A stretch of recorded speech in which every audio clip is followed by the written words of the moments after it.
ओम श्री परमात्मा ने नमः। श्री हरि चैनल पर मैं परम पिता परमेश्वर के चरणों में नमस्कार करता हूँ।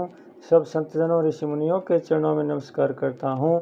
इस मेरी मातृभूमि के चरणों में नमस्कार करता हूँ। इस वीडियो को आप पूरा सुने, अंत तक सुने। इस वीडियो को सुनने वाले मेरे देश के हर कोने में घरों में बैठी माताओं के चरणों में मैं चरण स्पर्श करता हूँ। बहनों भाइयों को प्यार भरा नमस्कार। यह वीडियो श्री कृष्ण अर्जुन संवाद का है। जब महाभारत युद्ध में अर्जुन धर्म संकट में था, तनाव में था, चिंताओं से गिर गया था, कोई निर्णय नहीं ले पा रहा था, तब भगवान की शरण में गया। भगवान ने गीता का उपदेश दिया, धर्म संकट से बाहर निकाला और अंत में विजय श्री का ताज पहनाया। इसलिए वीडियो सुनने मात्र से ही मानसिक तनाव, चिंताग्रस्त शारीरिक तनाव से मुक्ति मिलेगी।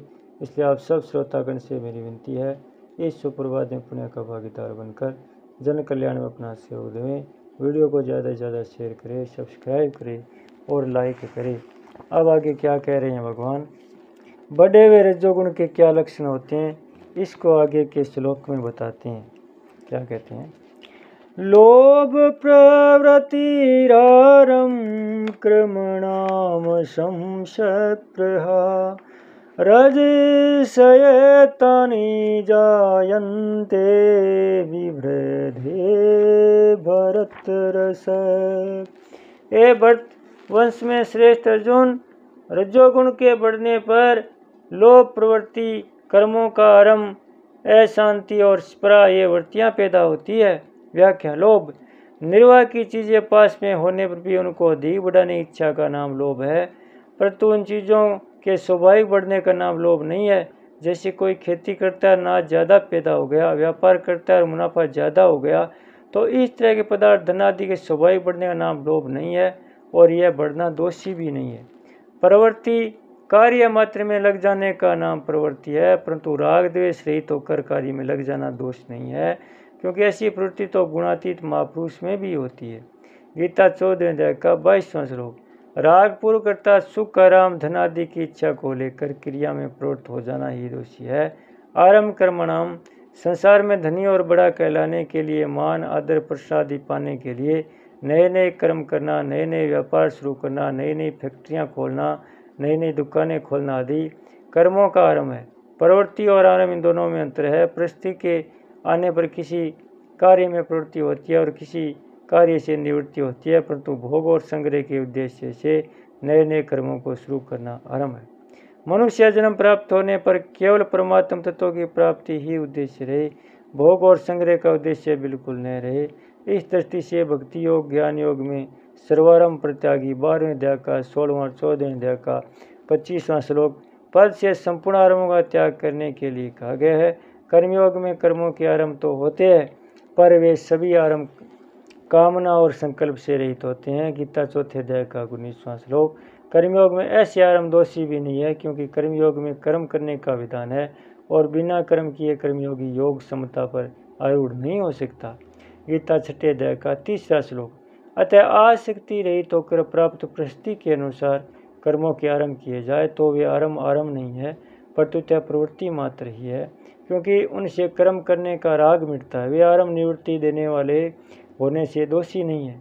असम अंतःकरण में अशांति हलचल रहने का नाम असम है। जैसी इच्छा करती है वैसी चीज़ें, धन संपत्ति, यश प्रतिष्ठा आदि जब नहीं मिलती तब अंतःकरण में अशांति हलचल होती है। कामना का त्याग करने पर यह शांति नहीं रहती। शप्रहा प्रथम नाम प्रवाह का है। जैसे भूख लगने पर अन्न की, प्यास लगने में जल की, जाड़ा लगने कपड़े प्रवाह आवश्यकता होती है। वास्तव में भूख, प्यास और जाड़ा इनका ज्ञान होना दोषी नहीं है, प्रत्युत अन्न जल आदि मिल जाए ऐसी इच्छा करना ही दोषी है।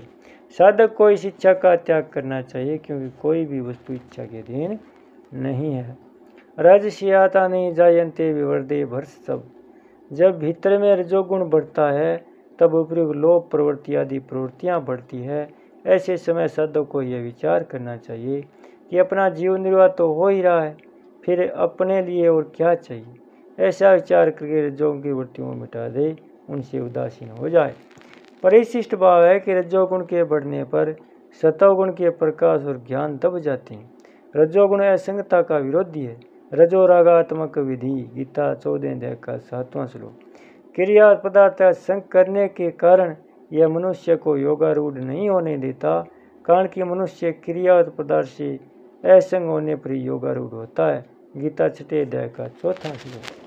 बोले श्री कृष्णचंद्र भगवान की जय हो। भक्त और भगवान की जय हो। सत्य सनातन धर्म की जय हो। ओम श्री परमात्मने नमः। श्री हरि चैनल पर मैं परम पिता परमेश्वर के चरणों में नमस्कार करता हूँ। सब संतजनों ऋषि मुनियों के चरणों में नमस्कार करता हूँ। इस मेरी मातृभूमि के चरणों में नमस्कार करता हूँ। इस वीडियो को आप पूरा सुने, अंत तक सुने। इस वीडियो को सुनने वाले मेरे देश के हर कोने में घरों में बैठी माताओं के चरणों में मैं चरण स्पर्श करता हूँ। बहनों भाइयों को प्यार भरा नमस्कार। यह वीडियो श्री कृष्ण अर्जुन संवाद का है। जब महाभारत युद्ध में अर्जुन धर्म संकट में था, तनाव में था, चिंताओं से गिर गया था, कोई निर्णय नहीं ले पा रहा था, तब भगवान की शरण में गया। भगवान ने गीता का उपदेश दिया, धर्म संकट से बाहर निकाला और अंत में विजय श्री का ताज पहनाया।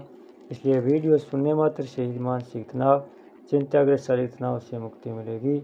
इसलिए आप सब श्रोतागण से मेरी विनती है, इस सुप्रभात में पुण्य का भागीदार बनकर जन कल्याण में अपना सहयोग दें। वीडियो को ज़्यादा से ज़्यादा शेयर करें, सब्सक्राइब करें और लाइक करें।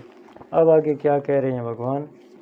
बढ़े हुए रजोगुण के क्या लक्षण होते हैं, इसको आगे के श्लोक में बताते हैं। क्या कहते हैं।